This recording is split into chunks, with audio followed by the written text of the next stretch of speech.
Aloha and welcome to the Secret Art of Huna podcast, where I'll be sharing how to use Huna, the carefully guarded spiritual, energetic and healing practices of the ancient Hawaiians, to help you transform those bits of your life that aren't working, to help you find your purpose, or maybe just to help you dump emotional baggage. I'm Dr. Jane Lewis, and 20 years ago I was burnt out, depressed, unfulfilled, disappointed, directionless and deeply, deeply miserable. Huna enabled me to change all that, and so I now share it with whoever wants to experience a more joyful, fulfilling life. Well, I'm camping up in the Yosemite Valley with friends, and I thought I'd do a really short video about the land, because coming here it's made me really aware of how different this land here is from Hawaii, and how they both are different from the UK.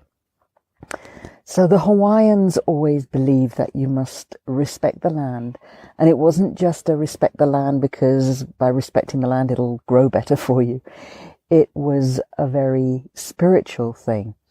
The late John Kaimikawa, who was a hula master and a spiritual leader in Hawaii, used to say that if we want to be completely pono, completely at peace and centered with ourselves, then we must be at peace with the land, Keakua God, which is God or the divine spirit, whatever you see as that, and yourself.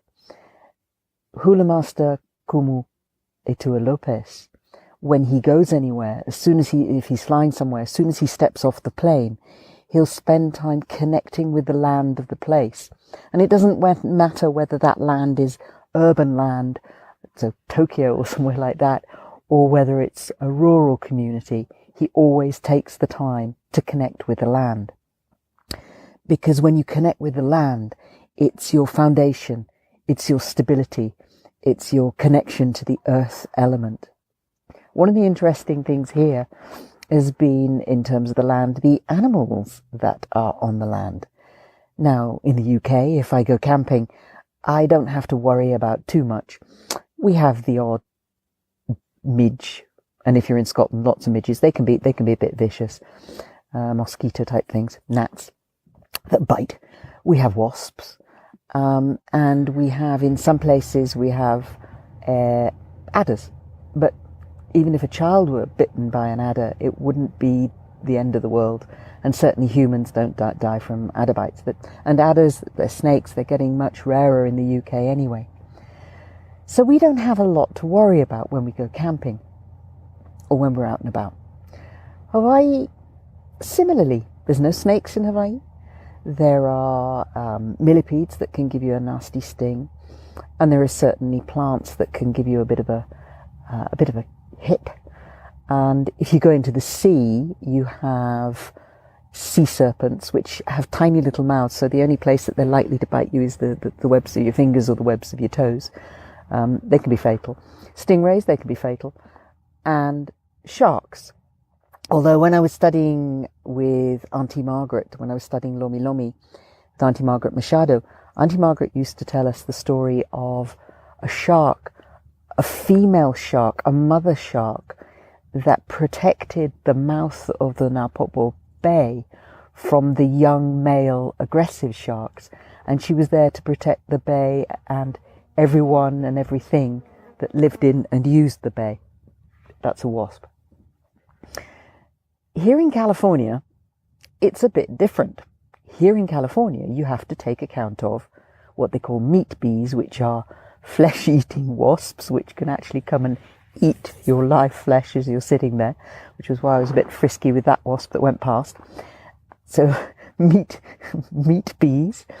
There are scorpions. There are snakes. There's a type of rattlesnake up here in Yosemite Valley. There are mountain lions. There are coyotes.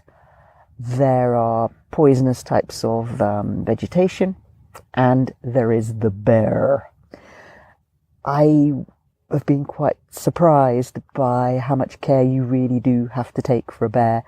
I always thought it was a joke, but no, you have to respect the bear. And let's face it, this is the bear's place, it's not ours. So respecting the land And being in touch with the land is so important.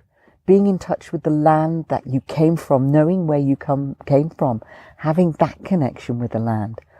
And also having a connection with the land in the place where you are. Even if you're only in a little apartment with a small balcony, have some plants, have something that connects you back to the physicality of the earth, the nourishment and the sustainment that the earth gives us. So that's a little video about the land. And it's my last day up here in Yosemite Valley. So this beautiful, beautiful place. Little look around, see the heights of the trees. They're amazing.